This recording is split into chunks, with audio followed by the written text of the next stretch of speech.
Okay, in this chapter, we'll take a look at psychosocial development as it occurs in middle childhood. So first of all, just want to remind you, middle childhood, that refers to the time span between ages 6 and 11. And it's usually characterized by a couple of different things. Number one, there's usually an attempt to master culturally valued skills and develop a sense of themselves, as either being industrious or inferior, competent or incompetent. Children, they become a little more, cognizant, and they care a little more about their sense of competence. Okay, and carrying that a little further, so they learn to care for themselves, and they often engage in activities without their parents' awareness or approval. So they start, developing a sense, of independence, ability to think and choose for themselves, and learn for themselves, So that's an important type of process at this age. Also, children will start to, more so begin learning from each other. So middle childhood is a prime time for social comparison, and, take for instance, these two individuals here, they're swinging and doing a certain type of swinging, hanging their bodies upside down and stuff, and they're comparing, they're learning through comparison. So just, that's just one way that children learn from each other. Now, definitely, the development of self-concept becomes very important at this phase of development.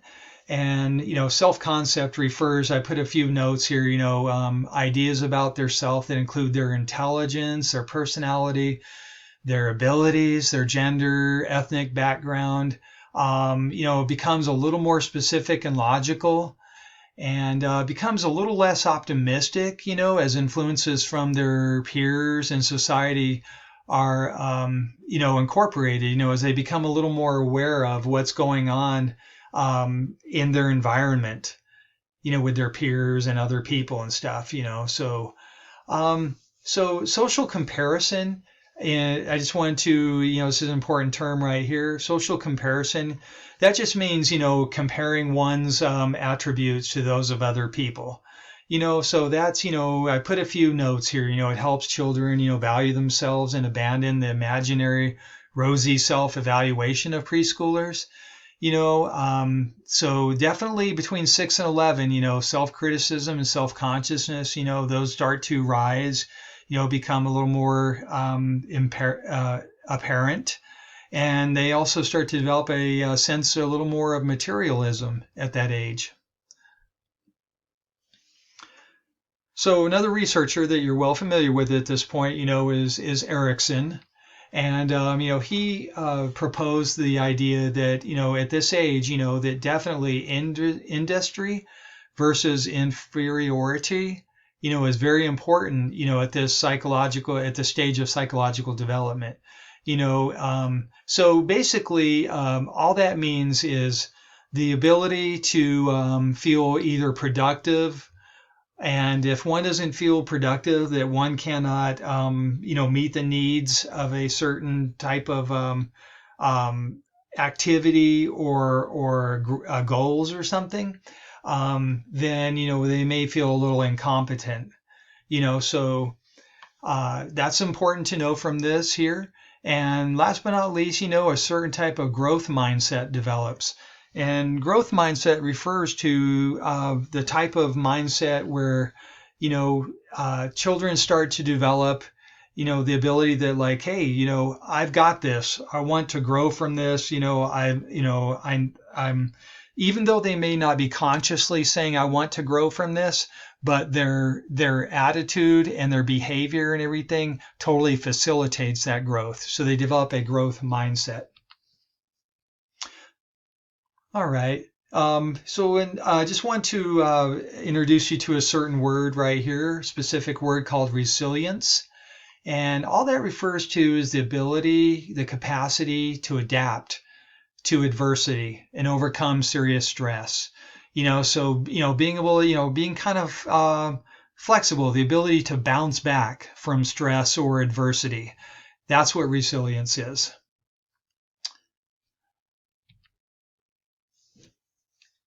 Now, we're going to switch gears a little and talk about, how stress might affect the health and in development at this phase.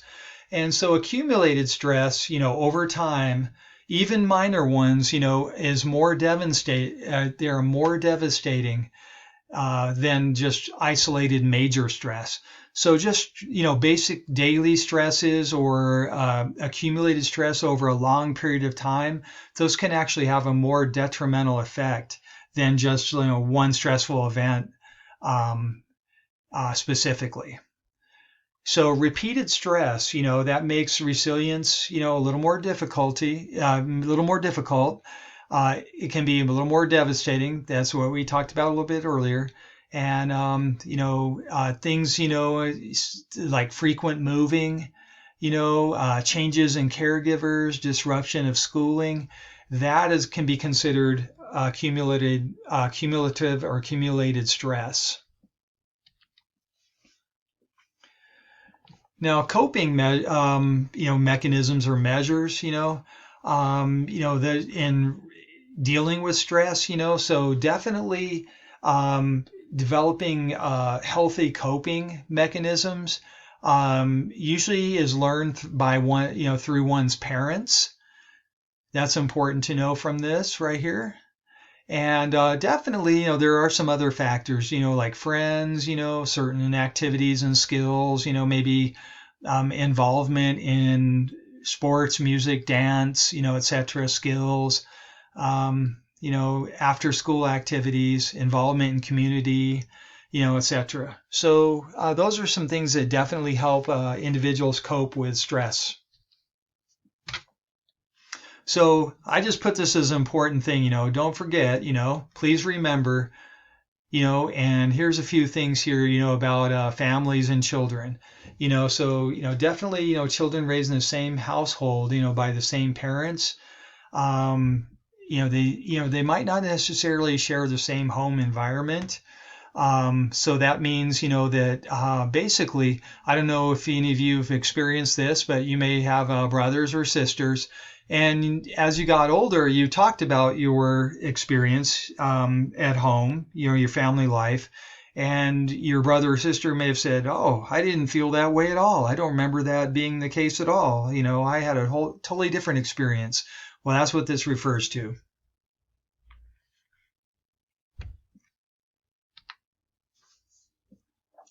So just really quickly, here are some of the ways that families can help children. They provide, the basic material necessities. They encourage learning. They help them to develop self-respect and nurture friendships. And they actually help to foster harmony and stability. Okay, so switching gears here, we're going to talk about, real briefly, the effects of how divorce might affect children at this phase of development. And so I'm not going to read all of these. I highly recommend you definitely pause the video and look at this on your own, make some notes, or if you see something in here that is striking or that you relate to that you maybe want to discuss in the discussion forums, I highly recommend that. So moving forward. So in a two-parent family, there are some different types of two parents. That means more than just, a mother and a father. That can refer to a nuclear family, a step-parent family, adoptive family, same-sex couple families, a skipped generation family. So two-parent families, they help children, experience better education, better social, cognitive, and behavioral outcomes. So definitely some more ways that two-parent families help are, mate selection and income is correlate with nuclear families and child well-being.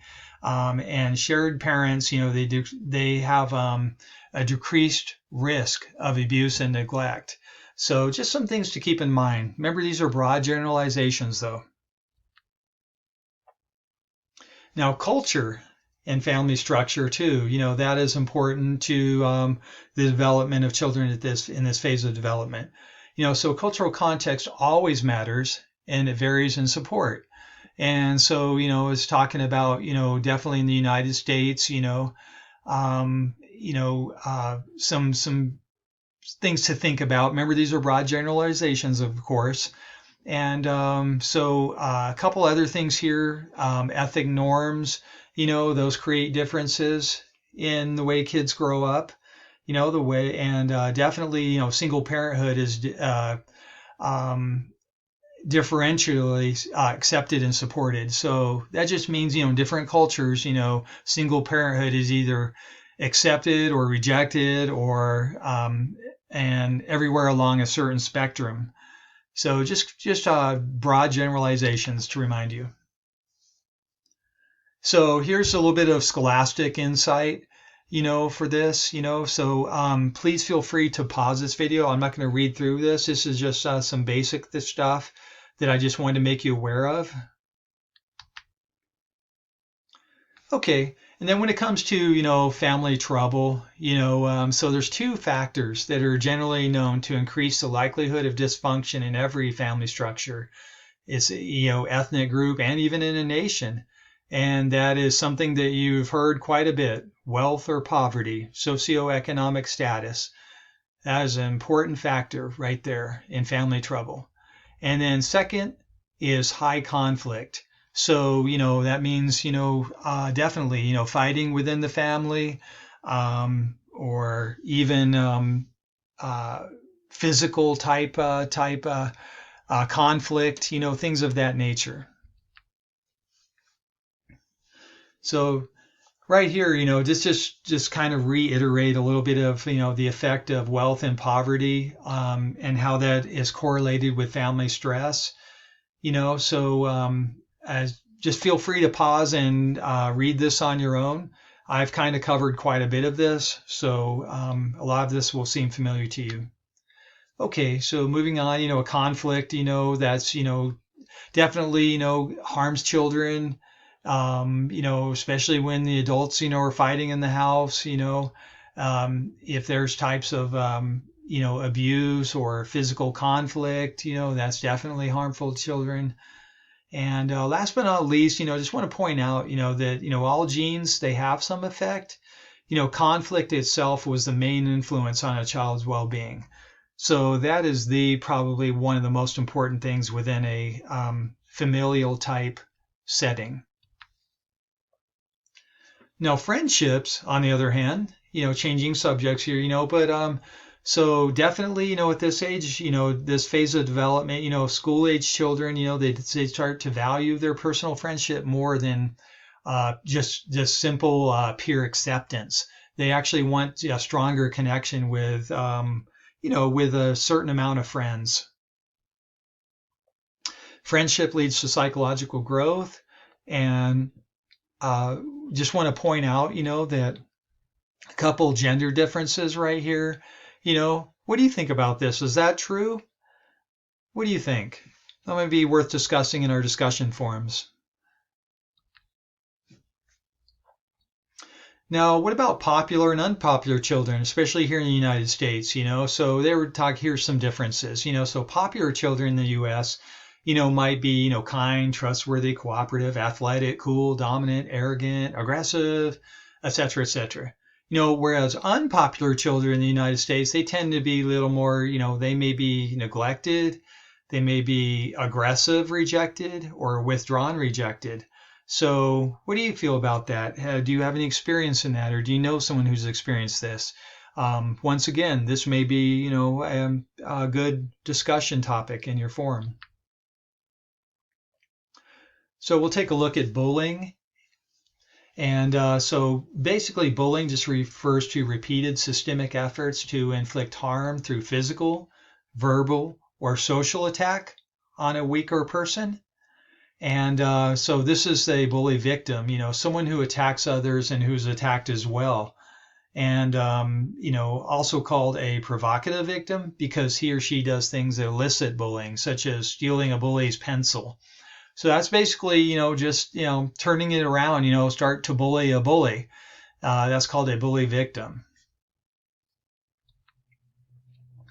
And, this is just review, the types of bullying right here. Feel free to pause and look at these on your own. And here's some of the causes of bullying. And that could be, genetic predisposition, brain abnormality. It can be parenting environment. It can be the peers. Okay, so some of the consequences of bullying, that can be impaired social understanding, lower school achievement, relationship difficulties, even depression. And so how do we successfully, try to fight bullying or eliminate bullying? So definitely, some thoughts are, the whole school must be involved. And second, intervention is more effective in the earlier grades. So definitely, getting involved, having the whole school and the family and the environment, the whole culture, has to be, intervene much earlier in life. Okay. And definitely, evaluating the results, that's important. So did this method really truly work? Did that help eliminate some of the bullying in our school, or did it not? And do we need to change our strategies? So those are just some things to think about. Okay, now we'll talk about a little bit of moral development in middle childhood. And so, as I mentioned here before, middle childhood, that's prime time for moral development. And so children begin to make moral judgments, um, they differentiate, universal principles from conventional norms. So that is something that is extremely important at this phase of development. So even though this way is normally done, but the child will start to recognize, look, that might not be right. This, we should act this way. I should act this way or feel this way or treat others this way. That refers more toward universal type principles. Influences on moral development. So this is one's peer culture, one's friends, etc., personal experiences, and empathy. So what do you think about that? Moving forward. So what children value at this age? So remember, once again, pro-social values, this is, between ages 6 to 11, caring close for their family members, cooperating with other children, not hurting anyone intentionally. Important moral values for sure. Pro-social values, they call that. Okay, and here's the difference, between maybe adult versus peer values. So number one, protect your friends. So also don't tell adults what is happening. And last but not least, don't be too different from your peers. That's how peer values differentiate between adult values at that age. So just something to keep in mind. So a little further insight into that. Okay, so feel free to pause here, read this. I'm not going to read all this in detail.